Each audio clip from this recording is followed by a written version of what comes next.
আমাদের সিলেটিদের প্লাস আমার শ্বশুরবাড়ির ব্রাহ্মণবাড়িয়াতে নানার বাড়িও, ওখানকার একটা বেস্ট খাওয়া হচ্ছে টক। আমরা ডাল যেরকম খাই, ডালের তুলনায় আমরা টক খাই একটু বেশি। সো টক বিভিন্নভাবে রান্না করা হয়। টক সাধারণত আমরা প্রথমে তেলে আমরা রসুনকে ফোড়ন দিয়ে তারপরে করি, আমরা হাতে মেখেও করি। আজকে আমি হাতে মেখে করছি, যদিও পেঁয়াজ বাটা দিতে হয়, আমি পেঁয়াজটাকে আর বাটি না, ছোটো ছোটো করে মানে পেস্ট করে দিতে হয়, আমি আর করিনি। আমি ছোটো ছোটো করে কেটে লবণ দিয়ে আগে কষলিয়ে নিলাম, দিলাম রসুন, ধনিয়া, মরিচ আর হলুদ। মরিচের গুঁড়োটা একদমই কম দিতে হয়, জাস্ট রং হওয়ার জন্য, বাট আমি প্রিফার করি, সো আমি এই জন্য একটু মরিচ বেশি দিয়ে থাকি।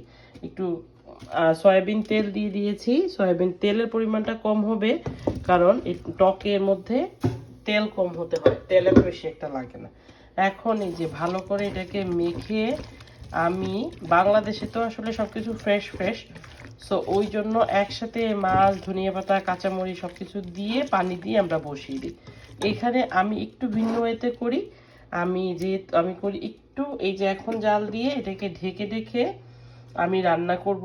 একটু একটু যখন এই যে ঢেকে দিলে টমেটো থেকে পানি উঠে, সবাই জানেন।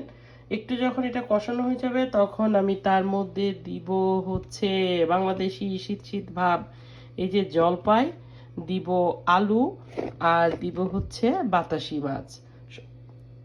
সবাই জানেন টমেটো হচ্ছে টক টক জাতীয় জিনিসের সাথে আপনি যখন আলু দেন, আলু কিন্তু সেদ্ধ হয় না, ওই জন্য আমি একসাথে আর দিলাম না।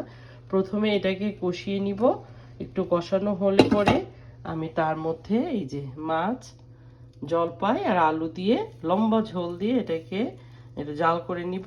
পরিমাণ মতো জাল করবেন অবশ্যই। তার মধ্যে আপনি ধনিয়া পাতা আর কাঁচামরিচ দিয়ে নামিয়ে নেবেন।